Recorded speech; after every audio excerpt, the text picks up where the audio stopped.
এর চেয়ে বড় ব্যথা, এর চেয়ে বড় দুঃখ, এর চেয়ে বড় কষ্ট এই দুনিয়ার জমিনে আর কিচ্ছু হতে পারে না। কথা বলে ঠিক কিনা? একটা বাবার দিলের তামান্না, একটা জনম দুঃখিনী মা তার তামান্না হলো যে আমার কলিজার টুকরা সন্তান আমার জানাজার সামনে দাঁড়াবে, সে কাঁধে বহন করে আমাকে কবরস্থানে নিয়ে যাবে। সেখানে যদি চিত্র উল্টা হয় যে ওই সন্তানের লাশ বাবাকে টানতে হচ্ছে, এটা অনেক বড় দুঃখ, অনেক বড় কষ্ট, অনেক বড় বেদনা, যেটা এর ভুক্তভোগী যে না হয়েছে এ কথা অন্য মানুষকে বোঝানো সম্ভব নয়। কথা বলেন ঠিক কিনা? এই জন্য ভাই, এই মাদ্রাসায় ছোট্ট ছোট ছেলেমেয়েরা পড়াশোনা করছে, এখানে অনেক দরিদ্র ছেলেমেয়ে আছে, অনেক এতিম শিশু আছে, এই মাদ্রাসার অনেক জরুরত রয়েছে। আমি আপনি আলেম হতে পারি নাই, আমার আপনার সন্তানকেও আলেম বানাইতে পারি নাই। এমনকি একটা নিয়ত করা যায় না যে ইনশাল্লাহ আমার কষ্ট উপার্জিত সম্পদ থেকে 500 টাকা 1000 টাকা এই মাদ্রাসা দেব, যেন একটা গরিব ছাত্র যদি আলেম হতে পারে ও তো ইনশাল্লাহ ভবিষ্যতে বড় হবে, ও ইনশাল্লাহ আমার কথা ভুলবে না। যার পেটে আমার দানা পানি রয়েছে সে অকৃতজ্ঞ হবে না। সে যেখানেই থাকুক না কেন, বাংলাদেশে থাকুক, ইন্ডিয়া থাকুক, পাকিস্তানে থাকুক, সেখান থেকে আমার জন্য দোয়া করবে। করবে কি করবে না? আমাদের ছোট্টবেলায়, আমার ছোট্টবেলার কথা বলছি, আমি যখন হেফজখানে পড়াশোনা করি, এক বাড়িতে জাগির ছিলাম, দুপুরে দিত 4টা মুড়ি, রাত্রিবেলা একটু খিচুড়ি, সকালবেলা অনেক সময় না খেয়ে চলে আসতাম। এর কারণ কি জানেন? অভাবের সংসার, নিজেদের রোজগার নাই, কিন্তু প্রত্যেক দিন যখন না খেয়ে মাদ্রাসায় চলে আসি, ওই জাগিরওয়ালার স্ত্রী আমাকে মাথায় হাত দিয়ে বলে, বাবা এখন খানা দিতে পারলাম না, এই মনে করে দুপুরে আশা বাদ দিও না, যদি পারিতে কিছু দেবো, না পারলে না দেবো, কিন্তু তোমাকে আমরা জাগির বাদ দিতে চাই না, আমরাও কষ্ট করছি, তুমি আমাদের সাথে একটু কষ্ট করো। আলহামদুলিল্লাহ বলেন। আমি আল্লাহকে সাক্ষী রেখে বলছি, আল্লাহর কসম খেয়ে বলছি, ওই কষ্ট করে যতদিন আমি মাদ্রাসায় পড়াশোনা করেছি, তখন আমার যে স্মৃতিশক্তি ছিল, যে মেধাশক্তি আল্লাহ তাআলা দান করেছিল, যে সবক মুখস্থ করি, প্রত্যেকটা সবক কম্পিউটারের মধ্যে আমার মাথার মধ্যে স্মৃতিপটে গেঁথে থাকে।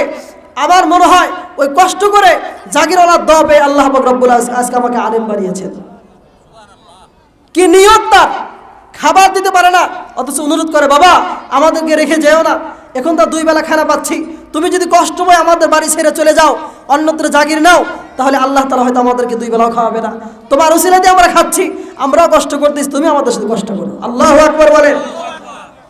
বিশ্বাস করেন, বাংলাদেশের যে কোনো প্রান্তে ওয়াজ মাহফিল করতে গেলে আলহামদুলিল্লাহ বিভিন্ন জেলাতে যাওয়ার সুযোগ হয়, যেখানেই যাই ওই জাগিরওয়ালার স্ত্রীর কথা আবার সবার আগে মনে পড়ে। কেমন সোনার মানুষ, খাঁটি মানুষ তারা, কি ইমানদার, যে একজন তালিবুল ইলমকে কি পরিমাণ মহব্বত করে, খাবার দিতে পারে নাই, তারপরও বলে, অনুরোধ করে বলে আমাদের বাড়ি ছেড়ে যাও না। ও ভাই, আমরা কি পারি না তালিবুল ইলমের মাদ্রাসার উন্নতি করবে? একটা মাদ্রাসা প্রতিষ্ঠিত হলে আমার আপনার সন্তান আলেম হবে, এলাকার সন্তানরা আলেম হবে, তাদের চক্ষু খুলবে, কোরআন শিখবে, হাদিস শিখবে। ইনশাআল্লাহ যে এলাকার মধ্যে কোরআন হাদিসের আলোচনা, যে এলাকার মধ্যে কোরআন হাদিসের চর্চা হবে, সেই এলাকার ছেলেরা ডাকাত হবে না, ছিনতাইকারী হবে না, রাহাজানি করবে না, এরা খোদা বিরোধী হবে না, ইসলাম বিরোধী হবে না, এরা এলাকার মধ্যে ত্রাস সৃষ্টি করবে না, সন্ত্রাস সৃষ্টি করবে না, এরা গন্ডগোল করবে না, মারামারি হানাহানি করবে না। ওদের উসিলায় আমরাও শান্তিতে ঘুমাতে পারবো। কথা বলেন ঠিক কিনা? এই জন্য আমি এখন এই মুহূর্তে মাদ্রাসার পক্ষ থেকে আপনাদের কাছে একটু হাত বাড়াইতে চাই, মেহেরবানি করে কেউ উঠবেন না, আপনাদের সাধ্য অনুযায়ী 500 বা 1000 টাকা, 1000 টাকার 5 জন মানুষকে আমি দেখতে চাই, মাত্র 1000 টাকা। এই জামানায় 1000 টাকা কোনো ব্যাপার না। সামান্য একটা অসুস্থতায় হসপিটালে ভর্তি হলে রক্ত টেস্ট, প্রস্রাবের টেস্ট, বিভিন্ন টেস্ট দিয়ে 1000 টাকা নেয়, নাই কি নাই না ভাই? নাই কি নাই না? হাদিসে রাসূল বলে, আস-সাদকাতু তারাদ্দুল বালা, অসুস্থ হওয়ার পূর্বে দান সদকা করো, আল্লাহ তাআলা অসুস্থতা তোমাকে বেঁচে দেবেন। রোড অ্যাক্সিডেন্ট হওয়ার পূর্বে দান সদকা করো, আল্লাহ তাআলা তোমাকে রোড অ্যাক্সিডেন্ট থেকে বাঁচায় দিবে।